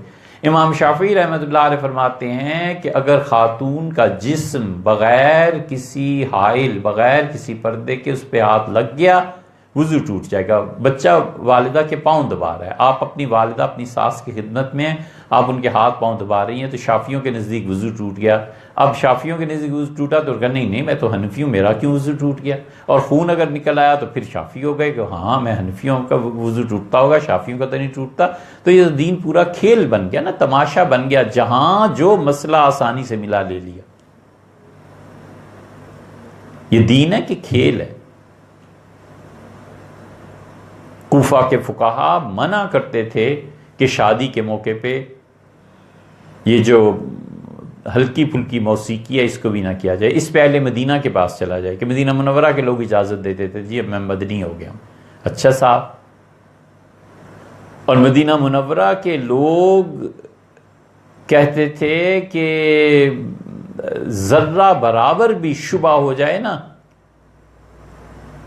تو انگور، اس پہ اگر جھاگ آ جائے انگور کے شربت پہ، حرام ہو جاتا ہے۔ کوفہ والے کہتے ہیں کوئی حرام نہیں ہوتا جب تک کہ نشہ نہ آئے، تو پینے کو دل چاہے تو پھر کوفی ہو جائے۔ کیسا دین ہے؟ کھیل تماشا ہے، بالکل نہیں کرنا چاہیے۔ یہ منصب عوام کا ہے ہی نہیں، یہ سرے سے عوام کے فیصلے ہی نہیں ہیں۔ یہ فیصلے بہت بڑے لوگ جو چاروں فقہ کو جانتے ہوں، 6 فقہ ہیں اس وقت امت میں، شافعی، حنبلی، مالکی، حنفی، اہل حدیث اور فقہ جعفریہ شیعہ۔ جو لوگ شیعہ کو کافر کہتے ہیں ان کے نزدیک تو ان کی فقہ ہے ہی کچھ نہیں۔ جو شیعہ کو مسلمانوں ہی کا ایک گروہ شمار کرتے ہیں وہ کہتے ہیں فقہ جعفریہ ہے۔ اب 6 فقہوں پہ اسے عبور ہو، مثلا اس نے طلاق دے دی، 3 طلاقیں دے دی، کہتا ہے اب میں شیعہ ہو گیا ہوں، کیونکہ ان کے نزدیک 3 طلاقیں ہوتی نہیں، ایک ہو جائے نا۔ وہ کہتا ہے میں اہل حدیث ہو گیا ہوں، کیونکہ ان کے نزدیک 3 طلاقیں 3 نہیں ہوتی، ایک ہوتی ہیں۔ اس نے کہا جی میں نے 3 طلاقیں 3 وقفوں سے دیں، ایک طلاق دی تھی، پھر مہینے بعد دوسری دے دی، پھر مہینے بعد تیسری دے دی، تو اب تو اہل حدیث کے نزدیک بھی طلاق ہو گئی نا۔ اس موقع پہ پہنچ کے کہے کہ نہیں جی میں تو شیعہ ہو گیا ہوں، کوئی شیعہ کے نزدیک ریٹن طلاق ہوتی ہے، زبانی طلاق کی حیثیت نہیں ہے، تو میں نے ریٹن تو نہیں نہ دی، اب میں شیعہ ہو گیا ہوں۔ کہاں؟ وہ حنفی کہتے ہیں کہ 3 طلاقیں بیک وقت ہو جائیں گی، شافعی، مالکی، حنبلی، حتیٰ کہ فہد سعودیہ کے بادشاہ کو پریشانی ہوئی، اس نے کہا یہ سعودی لڑکے بات پہ طلاقیں دینے لگے ہیں، 3 طلاق کو 1 قرار دیا جائے۔ تو انہوں نے شاہی کونسل کے 40 مفتیوں کے ہاں یہ فتویٰ بھیجا، آج سے کوئی 25 سال 30 سال پہلے کی بات ہے۔ جتنے مفتی حنبلی فقہ کے تھے انہوں نے کہا حضرت 3 کی 3 ہی ہوتی ہیں، ہم شریعت کو نہیں چھیڑ سکتے، نہ ہم نہیں جاتے اس طرح۔ اب 3 دے دی، اب چلے جاؤ اہل حدیث کے پاس۔ وہ اہل حدیث حضرات پوچھتے ہیں کہ 3 کیسے دیں؟ وہ کہتا ہے حضرت 1 دی تھی، پھر 2 سال بعد 1 دے دی، پھر 3 سال بعد تیسری دے دی۔ وہ کہتے ہیں ہو گئی طلاق۔ اب فقہ جعفریہ پہ چلے جاؤ، مجتہد پوچھے گا کہ ریٹن دی تھی یا زبانی؟ وہ کہتے ہیں زبانی۔ کہتا ہے کوئی طلاق نہیں ہوئی، کوئی وہ کہتے ہیں جی ریٹن دی تھی، کہتے ہیں اس تحریر پہ کوئی گواہ بھی ہے؟ کہتے ہیں جی گواہ کوئی نہیں ہے، میں نے خود ہی لکھا تھا پھر پھاڑ دیا تھا۔ تو وہ کہتے ہیں طلاق ہی نہیں ہوئی، چلو تحریر پہ بھی نہیں ہوئی، تحریر پہ بھی گواہ ہونے چاہیے۔ عورت کہتی ہے عدت پوری ہو گئی، حنفی فقہا کہتے ہیں عورت کا کہہ دینا کہ میری عدت پوری ہوگی ہمارے نزدیک دلیل ہے، بس عورتیں اپنے مسئلے خود جانتی ہیں۔ اور فقہ جعفریہ وہ کہتے ہیں گواہ لاؤ تمہاری عدت پوری ہوگی۔ آپ سوچ سکتی ہیں عورتیں کیسے گواہی دے سکتی ہیں کہ عدت پوری ہوئی کہ نہیں، کتنے پیچیدہ مسائل۔ اس لیے نہ کرے۔ ایسے آدمی کے متعلق فقہا نے لکھا ہے کہ دین سے نکل جائے گا کسی دن۔ شافعی ایک آدمی لڑکا تھا، اس سے جو بھی تعلق ہو گیا کسی سے، تو لڑکی نے کہا کہ شافعی بن جاؤ پھر شادی ہوگی۔ لڑکا شافعی ہو گیا، دمشق میں شادی ہو گئی۔ تو ایک اللہ کے نیک بندے تھے، ان تک جب یہ بات پہنچی کہ اس طرح لڑکا حنفی تھا پھر شافعی ہو گیا اور پھر نکاح ہو گیا، تو انہوں چپ ہو گئے۔ پھر کچھ دیر کے بعد فرمایا مجھے ڈر لگتا ہے کہ یہ آدمی دین ہی سے نہ نکل جائے۔ کچھ عرصہ گزرا تھا، اس نے حنفی شافعی تو کیا اسلام چھوڑ کے عیسائی ہو گیا۔ تو اس کے گھر والوں نے جا کے پوچھا، باپ نے بھائی نے کہ حضرت آپ نے یہ کیسے فرما دیا تھا، کچھ پتہ چل؟ انہوں نے کہا پتہ ہوتا کچھ نہیں ہمیں چلتا، بات یہ تھی کہ میں نے سوچا کہ یہ آدمی ایک لڑکی کے لیے اپنی فقہ تبدیل کر رہا ہے، اللہ کے لیے نہیں۔ دلیل سے تبدیل کرے بسم اللہ 100 مرتبہ۔ ایک لڑکی کے لیے اپنے مسلک کو تبدیل کر رہا ہے تو اللہ کو غیرت نہیں آئے گی کہ تو اتنا میرے دین کو ہلکا سمجھتا ہے کہ لڑکیوں کے لیے دین بدلے جاتے ہیں؟ تو مجھے خیال ہے خدا اس کا دین ہی نہ کہیں چھین لے۔ تو دیکھ لو یہ ہوا، یہ بے ادبی تو ہے، یہ منصب کہ کس کے قول پر فتویٰ دینا ہے، یہ بہت بڑے گہرے علم کا متقاضی۔ ایک مثال دیں، بہت وقت ہو گیا۔ شافعیوں کے نزدیک زکوٰۃ اپنے شہر کے علاوہ نہیں دی جا سکتی، یہ شافعی فقہا کا فتویٰ ہے۔ وہ کہتے ہیں رسول اللہ صلی اللہ علیہ وسلم نے کبھی بھی مدینہ منورہ کے علاوہ زکوٰۃ نہیں دی، زکوٰۃ مدینہ ہی میں تقسیم ہوتی تھی، اپنے شہر میں تقسیم کرو، باہر نہیں بھیج سکتے۔ ہمارے دور میں جب شافعیوں نے، مصر والوں نے اس پہ فتوے پہ غور کیا، انہوں نے کہا یار اب زمانہ ایسا آ گیا ہے کہ لندن میں بیٹھا ہوا 1 کروڑ روپیہ زکوٰۃ پاکستان بھیجنا چاہتا ہے، ضرورت یہاں ہے، ہم کب تک شافعی فقہ کی پابندی کریں؟ حنفیوں کا فتویٰ لے لو، لے لیے۔ اب دنیا بھر میں کوئی شافعی مسلک پہ عمل نہیں کرتا، سب حنفیوں کے مسلک پہ عمل کرتے ہیں کہ زکوٰۃ حنفیوں کے نزدیک دنیا میں کہیں بھی بھیجی جا سکتی۔ لیکن یہ فیصلہ کون کرے؟ یہ فیصلہ بڑے بڑے درجے کے علماء کریں۔ سرجیکل چیز آ گئی، 5-7 ڈاکٹر مل کے بیٹھتے ہیں اور کہتے ہیں کہ اس کی سرجری کرنی بھی ہے کہ نہیں کرنی۔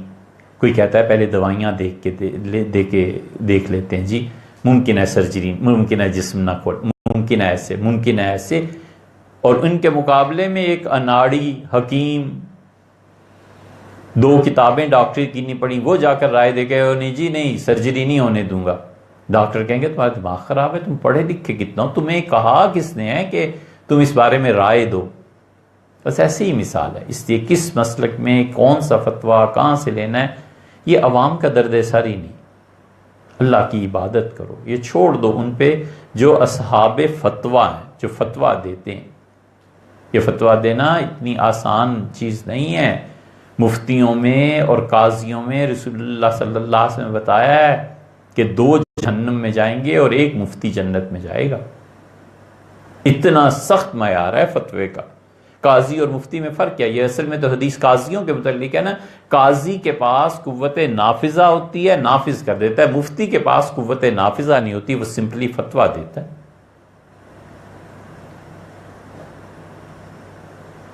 تو اس سے مفتی ہونا اتنا آسان ہے؟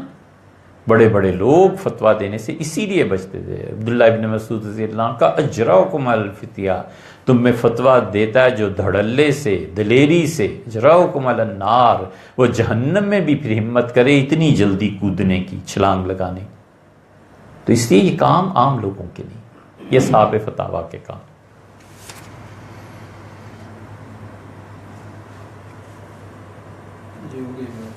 جی شعبان پہ بات ہو، ٹھیک ہے جی، سبحانک اللہ۔ الحمد للہ رب العالمین والعاقبۃ للمتقین